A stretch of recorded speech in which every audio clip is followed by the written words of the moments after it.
I'm Colin Borisenko. I'm an analyst and independent journalist covering the far left in America, and I'm about to explain to you why conservatives are about to make the biggest, most boneheaded mistake that they have made that will lead to a far left recruiting boom like we have never seen before. Dominic here over on Twitter is reporting Supreme Court officially considering overturning landmark gay marriage ruling. Buckle up, kids. You're about to learn something about the far left that no one else has ever taught you and why this is a horrible, stupid idea and Republicans need to stop now. Otherwise, they're going to end up destroying the nuclear family. Let me explain. You don't have to take my word for any of this. I'm going to read to you directly from real far left subculture literature, and I'm going to show you what they think. This is Toward the Queerest Insurrection. If you want to know what militant queer activists believe, you read this document. It was written in 2008.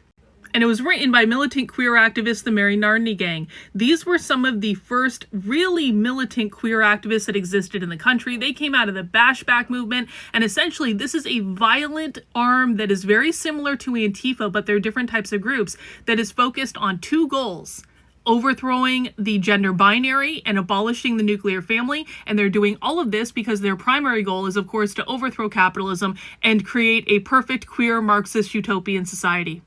Now you might think, Carlin, they're queer activists. Of course they're going to be upset that gay marriage is overturned. But no. That's not what's going on. These people never wanted marriage to be legal in the first place. They never wanted gay marriage to be legal. In fact, if you look back at documents that the far left was producing for decades and decades, starting quite frankly in the 1950s, they have always been against marriage as an assimilationist capitalist ideology. And in fact, back in 2008, when this was written, again, that was before gay marriage, there are tons of documents like this coming out of the far left that are telling you we do not think we should be focusing on marriage. We don't want marriage. Marriage forces gays to assimilate to the attitudes of the straights. And if you turn to section 8 in Towards the Queerest Insurrection, they literally flat out say this. Here is what they had to say. Now, they don't critique marriage, military, and the state. When they're saying now they don't critique marriage, the military, and the state, they're talking about the Democrats. They're talking about the liberal gay rights activists. These are militant queer Marxists. These are people driving the really crazy dystopian agendas around abolish the family and abolishing gender.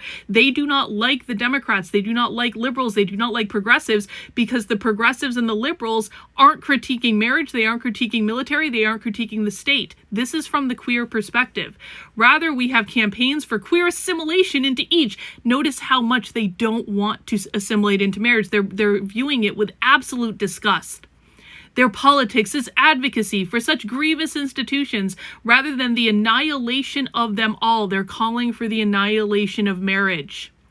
Gays can kill poor people around the world as well as straight people can. Gays can hold the reins of state and capital as well as straight people. We are just like you. Assimilationists, when they say assimilationists, are gay rights activists, Democrats, liberals, progressive groups, the Human Rights Campaign, stuff like that. These people hated the Human Rights Campaign. Assimilationists want nothing less than to construct the homosexual as normal, white, monogamous, wealthy, 2.5 children, SUVs with a white picket fence. The construction, of course, reproduces the stability of heterosexual, whiteness, patriarchy, the gender binary, and capitalism itself. Now, this is a paragraph that basically defines the term homonormativity. You've probably heard queer activists say things like heteronormativity, cis heteronormativity. It's a reference to the norms that uphold capitalism. Norms are always the cultural norms, the gender binary, and the nuclear family that uphold capitalism. When you hear them say cis heteronormativity, normativity, it basically all means the same. Those words are not really different. They all mean the same thing, which is to uphold capitalism, right? So what they're talking about here, assimilationists want nothing less than to construct the homosexual as normal. When they're saying normal, they mean norms that uphold capitalism. They're saying marriage, assimilating to the capitalist institution of marriage, puts the homosexual in the position of upholding the capitalist norms in our society, which is the opposite of what these people want. This is called homonormativity, and basically that's a slur for gay people who are not militant far-left queer activists, because being queer is not actually about being gay. You're not automatically queer just because you're gay. Queer is a far-left political position that is intent on overthrowing our current society, and they're saying, you stupid gay people, Getting married in your monogamous relationships in your capitalist institutions with the house and the SUV and the kids and all that stuff. You stupid gay people, why aren't you queer? Queer is anti-assimilationist, anti-capitalist. Anytime they're talking about assimilating, they're talking about assimilating to the norms of capitalism, and they believe that gay marriage is an institution that assimilated the gays to the norms of capitalism. They continue. If we genuinely want to make ruins of this totality, we need to make a break. We don't need inclusion into marriage. They're saying it right there. We don't need inclusion into marriage, the military, and the state. We need to end them. They want to end gay marriage, folks. This is part of the plan. This is part of the evolution of what queer is ending gay marriage so that the normie gay people have nowhere else to go. And where do you think they're going to go? If Republicans and conservatives and not Democrats in this case, if Republicans and conservatives are really intent on overthrowing marriage, overthrowing their relationships, do you think they're going to run into the loving open arms of the GOP, or do you think they're going to get more far left as a result? This is going to be the biggest recruiting boom that people that wrote this document have had in a generation. This document was written almost 20 years ago. This is going to be a new era for these people if you morons overturn gay marriage. And remember, their goal is not to have gay sex all over the place. It's not pedophilia. It's not any of that. They don't write about any of this stuff.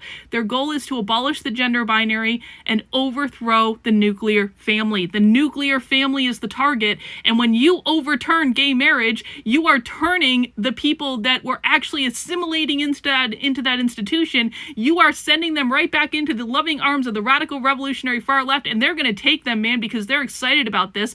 They never wanted gay marriage to be legalized in the first place.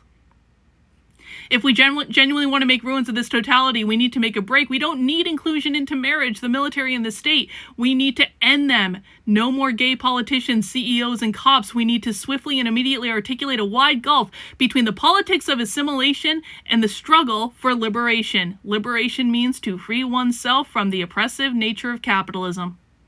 And then on the next page, they say this: we need to rediscover our riotous inheritance as queer anarchists. We need to destroy the conditions of normalcy and create instead a position based in our alienation from this normalcy and one capable of dismantling it. We must use these positions to instigate breaks, not just from assimilationist mainstream, but from capitalism itself. These positions can become tools of a social force ready to create a complete rupture of the world. They will use the overturning of gay marriage to literally create a complete rupture. Create a complete rupture in this world. That is the goal, guys, and don't think they won't do it. If you don't believe me, just go find the document on the internet. It is freely available. It is Toward the Queerest Insurrection. This is a document that I've covered in my work over on my Substack, which is Carlyn, KARLYN.substack.com. Just click on the book club link in the top for the Counter-Revolutionary Book Club, and you can find a full reading and interpretation of the document. I believe it's episode 2. I read it very early on in that series of podcasts. So go read the document for yourself. You never have to take my word for it. But this is far from the only document that we've read from that time period, and quite frankly, for much before that. I'm currently working on a book about queer Marxism, and they were never in favor of the institution of gay marriage. Like going back to the 50s and 60s, this is a thread that is not discussed on the right, which is why the right thinks that there's not really going to be any ramifications for overturning gay marriage, right? Because they don't understand queer activists never wanted it legalized in the first place. And I'm sorry, guys, you might not like gay people, and I personally don't care if people are gay. It's none of my business. But like, you might not personally like them, but I would much rather have a normie gay couple in a gay marriage than I would rather have a queer anarchist trying to overthrow the entire institution of capitalism.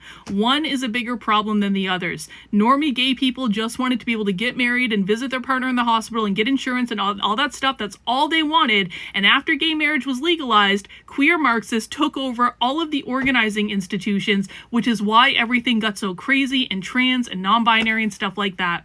If you want more breakdowns of the far left, you can always visit me on my Substack. That is Carlyn, KARLYN.substack.com, and find me streaming on YouTube, Rumble, X, and Kick, and I talk about these subjects most days of the week.